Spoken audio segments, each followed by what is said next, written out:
1996. decemberében John Cleese Magyarországon járt, hogy a hamarosan bemutatandó Fészkes, fenevadak című filmjének csapjon némi hírverést. Ekkor és ebből az alkalomból készült vele a most következő interjú. Lássuk! The original title for this film, as far as I know, was Death Fish 2. That's So right. how did that become Fierce Creatures? Well, I was never serious about calling it Death Fish 2 because it's nothing to do with fish at all. And it was a kind of a joke because a friend of mine made a film called Death Wish 2. Charles Bronson. That's right, with Charles Bronson. This guy, Michael Winner, is a friend of mine in London. But there are only 3 rules in comedy, I believe. One is no puns, one is absolutely no puns, and the third is no puns under any conditions whatsoever. So for me, to have a title that is basically a pun would not be possible. So I then spent a lot of time trying to think of a title. I wanted to call it A Lemur Called Rollo, but the Americans didn't know what a lemur was, and they didn't really know the name Rollo anyway, so they didn't like that. So in the end we came up with Fierce Creatures, which is kind of all right. But if you look at movies, most of them don't have particularly good titles. The only thing that matters is the movie any good? Your previous film, A Fish Called Wanda, was brilliantly structured, very logical, very thought out, like you explained at the press conference. Is this one like that too? Yes, the big difference is this. Wanda wasn't really about anything. Do you know what I mean? Yes. It was like a lot of the Ealing comedies, it was just funny. And I always felt that I had a regret that there wasn't a little more content in it. So when I came to write Fierce Creatures with my friend Ian Johnston, we were determined that it should have some idea at the heart of it. You have to be very careful if you have an idea, because if you push it in the audience's face, they don't want to know. But if it's the background with the comedy in the foreground, then that can work. And I think what we've done with Fierce Creatures is to get into the story some ideas about what's happening, particularly in the West, where a small number of very powerful men are using their power to become more and more powerful. And we're contrasting that way of life with the people whom we know who are actually very happy in their work and very fulfilled by what they do. And by setting it in a zoo, we're able to contrast the tycoon's behavior on the one hand with the behavior of the zookeepers, who we found on our research visits to zoos were among the happiest people we've ever met. A long time ago you did have a zookeeper sketch, Yeah. battling. That's right. Well, Was that in your memory? You probably know my work better than I do. In fact, in it's so long ago, 1966 and 67, I did a series with Marty Feldman. Yes. And we did several. 1948. That's right. We did several zookeeper sketches. One was the one about Buttling, the keeper. That's the one I know. Well, he lost all the animals. And there was a favourite line when he says to the owner of the zoo, he says about the giraffes, he says, "I don't think they steal them, sir. They just take them and then forget to give them back." I always like that one. Yes. And then we had another scene in which Marty was carried on inside a snake. He was in this huge boa constrictor and he'd been swallowed. And the man who ran the zoo got very angry with him and said that every time you want a day off, you just let the boa constrictor swallow you so you can have a nice easy day. And he said, "Well, we're not going to operate this time, we're just going to let nature take its course." I remember that was the last line of the sketch. But I've always found animals funny, whether they're dead parrots or whatever. Are you an animal lover in your private Yes, life? yes, I have got 5 cats who give me as much company and more laughs than any of my friends. They are very funny. They're terribly funny and they're affectionate, and you begin to see their behavior. You watch their behavior and it's very funny how they get jealous of each other if you give one of them too much attention, and if you catch them doing something that they know they're not supposed to do when they look guilty. Yes. They just amuse me the whole time, and I genuinely love them very much. But I have a double reaction to animals. One is to feel kind of affection for them, which I guess is sometimes sentimental, but sometimes is a real affection. And other times it's almost a sense of wonder as I look at these extraordinary, strange, beautiful things. And I'm reminded, as one of the characters says in the film, what I'm a part of and where I come from when I'm in contact with nature in that way. Thank you. 40 Towers is showing just now for the first time in Hungary. Can you tell me or us, in what way are Basil Fawlty and Rollo Lee related? Are they in any way? A little bit.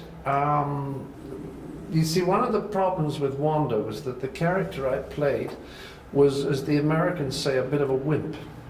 You know, he was henpecked by his wife, and his daughter kind of treated him virtually with contempt. And you felt that although he was good at his job, he was a little bit too nice for his own good. He really didn't have balls.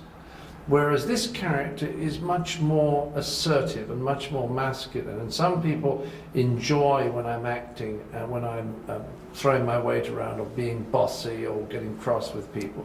And this character has got a lot more of that in it. Whereas Archie Leach, although he was a very nice character to play, it was only about 25% of the stuff that I can do that makes people laugh. And Rollo is more like 80% of what I can do to make people laugh.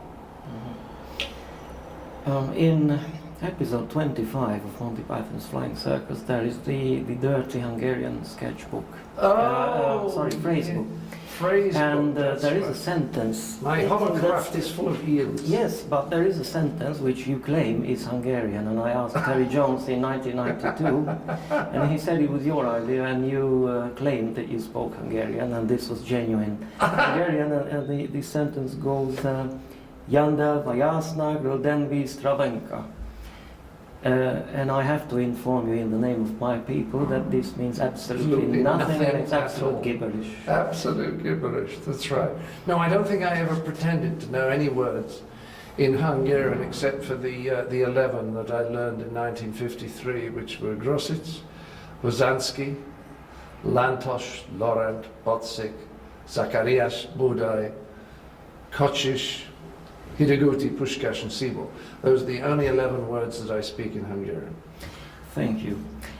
Your daughter is also in the film. Can you tell us something about her? How old is she and what does she do in the film and otherwise? Well, she looks ridiculously young. In fact, she's 25. She got married last September just after we finished shooting. Before the reshoots, but after the main body of the shooting.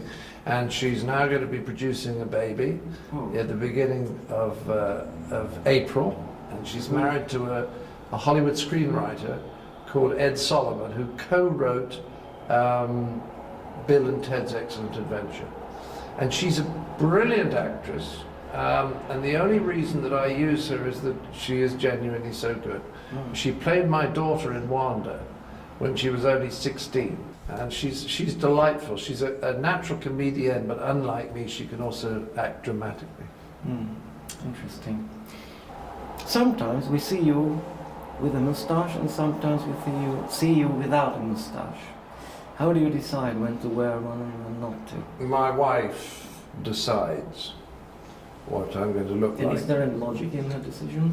Well, unfortunately, as you know, I have many wives. I think it's over 30 as far as I can remember. And some of them like me without a moustache, some of them like me with a beard.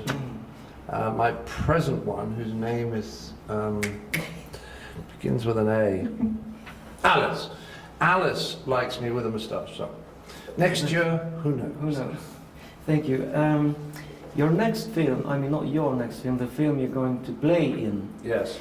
Is going to be Don Quixote with Robin Williams. How do you think the two of you will be able to cooperate? Because he's a very big star, he's an American, very outgoing kind of comedian. You're a true legend. A legend. A legend? That's true. I hope he's not overawed by working with me. I hope that's sincere. Actually, I know Robin. I met him first in 1980.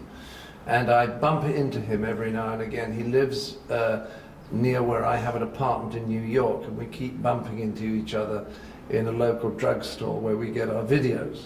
And I saw him there a few months ago. I feel very comfortable about working with Robin because I don't know him very well, but Eric Idle and other people that I know him very well, and they say just very simply he's a very, very nice man. I was only worried about one thing, which is that he is brilliant at improvising, and I'm not any good at improvising at all. I'm primarily a writer, you know, and then maybe I can act what I write. But I could never improvise with Robin. But I know that when he's working on something like this, he doesn't feel he has to improvise because he feels the script is so good. And the script is very funny, which is why I said I'd do it. So I think the two of us will probably take a couple of weeks to learn to play off each other, but we have plenty of rehearsal time, so that's good. That's good. Are you actually going to go on the windmill, or are you going to have some stunt people? I'm probably going to have to do quite a lot of those stunts myself because I have a very eccentric way of moving. And it's very hard for people to imitate. Exactly. So I think I'm going to have to do more of the stunts than perhaps I should at my age. Because I'm 57 now, Miklós. Yes, I know. Yes, I know. It's quite a lot. Yes, I know. And is it going I to start my riding lessons in 3 days, literally. I have another day tomorrow in Budapest, Yes. just to look at Budapest, and then I fly to Los Angeles. The next day I start riding lessons on a western First time in saddle. your no, you did ride in Silverado. Exactly, yeah. So I have to go back to that, and it's a completely different way of riding, because instead of keeping your legs tight against the sides of the horse, you sit back, you put your legs out full length and sit back, and then you just do this with the reins. It's very strange, but it's fun when you get the hang of it. Incredible. Well, thank you very much, and I hope to meet you at dinner. I look forward to that. So do I. And I'm delighted to meet the person who translated 45 Monty Python television shows. Thank you very much. Thank and I'm you. very, very delighted and excited to meet you. Good. And so you should be, because I am a legend. You a really legend. are, and I know. This must not be forgotten. A legend. Yes. If you see me in the street, don't say good morning, say hello, legend. Thank Very you good. very much. Thank you. Good.